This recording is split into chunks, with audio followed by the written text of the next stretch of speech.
araw ng linggo mga Lodi, Father's Day, kami ay nagkayaan magpunta sa Monte Maria. Talaga namang unang stopover dito kami sa Lipa at talaga namang pahinga muna, medyo mainit syempre, pero dire-diretso lang ang biyahe.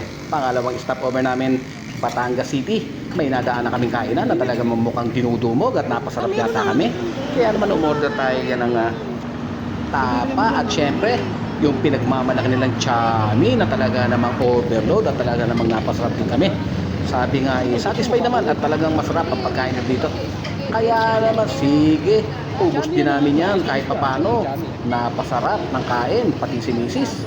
Kaya naman tuloy-tuloy kami niya talaga namang all the best naman talaga. Sabi nga, satisfied na satisfied sa pagkain nakahain sa amin. Kaya naman pagkatapos yan, diretso ulit tayo ng biyahe. Malapit na tayo sa Monte Maria sa mga pagkakataong yan. Malapit na, tuloy-tuloy lang ang biyahe. At nakarating na rin tayo sa mga lagayan ng mga langis dyan, ng gasolina, sinasabi na tinatawag nilang mga bodega na dire-diretso sa mga pipeline, diretsong Manila. Kaya naman ibig sabihin, ay talagang malapit na tayo dyan. Latandaan na tayo ay nasa tabing dagat na. Kaya naman na yan, diretso pa rin ang biyahe. Tuloy-tuloy lang sabi nga. At nang makita natin, ang dagat ay talaga namang mawawala ang pagod mo. At ang layo ng biyahe mo. Sabi nga ay ma-amaze ka sa mga nakapaligid sa'yo, sa mga makikita mo. Dahil bakit nga naman kabundukan at karagatan ang unang papasaya sa'yo sa oras na marating mo ang Monte Maria. Kaya naman talaga namang bago ka palang makarating sa Monte Maria ay busog na ang mata mo at ang pakiramdam mo, ang hangin na kay lamig na alam mong nasa malapit ka ng karagatan. Kaya naman tuloy-tuloy tayo sa biyahe yan. At syempre, ang kasama mo, ang mahal mo sa buhay, talagang mas masarap. Kaya naman tunghayan natin ang kapanapanabik na biyahe namin papuntang Monte Maria. At kita nyo naman ang dagat at ang bundok ay talaga namang napakasarap patingin.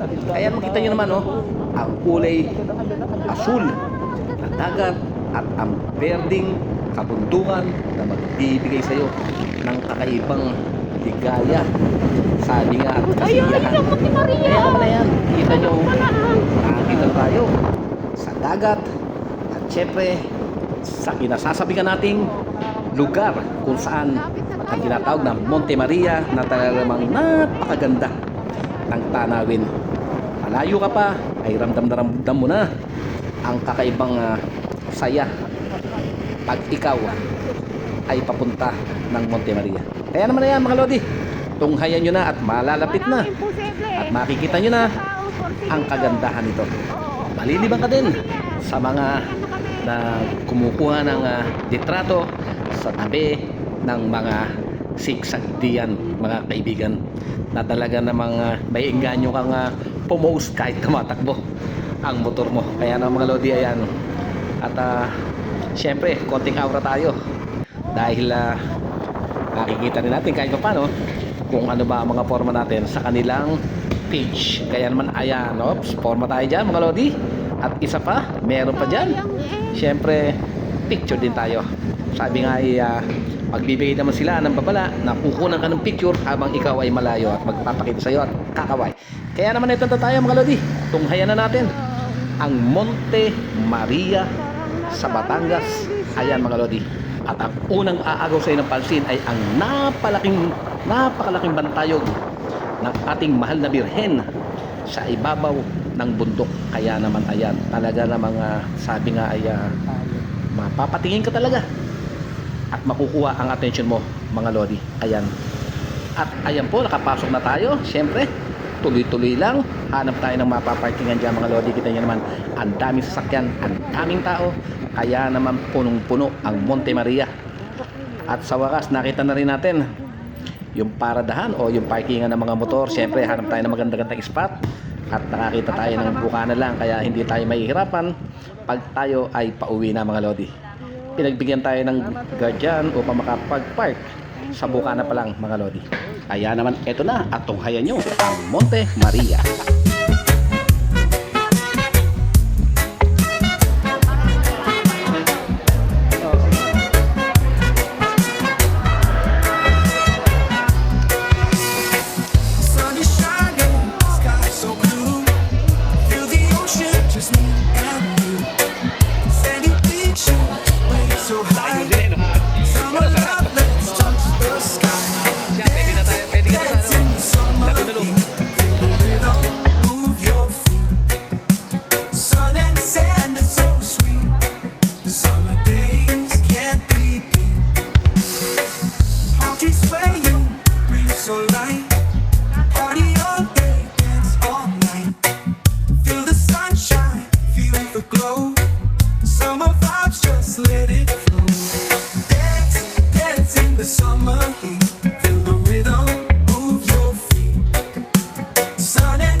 tree swaying, breeze so light. Party all day, dance all night. Feel the sunshine, feel the glow. Summer